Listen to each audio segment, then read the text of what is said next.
রবীন্দ্রনাথ ঠাকুরের 5 টাকার কয়েন দেখতে পাচ্ছেন নিকেল ব্রাশের, এগুলো 6 গ্রাম করে ওজন।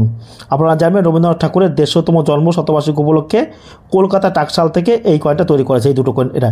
এছাড়াও আমরা মুম্বাই, হায়দ্রাবাদ ও নয়ডা মিন্টেরও এই কয়েন পেয়ে থাকি।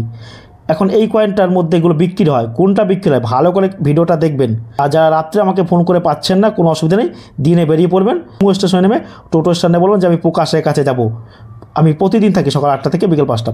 দেখুন এই যে একটা রয়েছে কয়েন, এটাও করেছে, এটা দেখুন লায়ন বা অশোক স্তম্ভ, আর এটার অশোক স্তম্ভটা সম্পূর্ণ কিন্তু আলাদা। একই মিন্ট থেকে কিন্তু তৈরি হয়েছে, কিন্তু আলাদা হলো কেন? এইটা হচ্ছে প্রুফ সেটের কয়েন, ভালো করে দেখুন, এটা প্রুফ সেটের কয়েন, আর এটা হচ্ছে নর্মাল কয়েন। এই কয়েনটা তৈরি হয়েছিল প্রুফ সেটের জন্য, কিন্তু তার মধ্যে বাজারে সার্কুলার হয়ে গেছে, বুঝতে পারিনি অজান্তে। প্রুফ সেটের কয়েন মানে কি?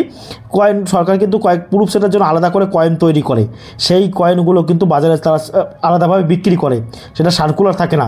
ভুল করে দেখুন কয়েনটি মার্কেটে বেরিয়ে গেছে সার্কুলারে, অর্থাৎ আমজনতায়, তাই এই কয়েনটা বিক্রি করতে হয়।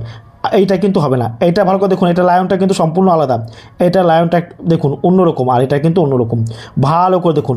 আর এটা রবীন্দ্রনাথ ঠাকুরের শেপটা দেখুন কি সুন্দর, জল জল করছে, ভালো করে দেখুন। আর এটা কিন্তু করছে না, এইটা হচ্ছে সার্কুলার, আর এটা কিন্তু প্রুফ সেটের। এই কয়েনটা বিক্রি হবে, কিন্তু এই কয়েনটা, এইটার জন্য আপনি 300, 500, 700 টাকা পেতে পারেন। এই কয়েনটা বিক্রি হবে। লায়নগুলো দেখুন, এইটা কিন্তু আলাদা লায়ন, এটাও কিন্তু আলাদা লায়ন।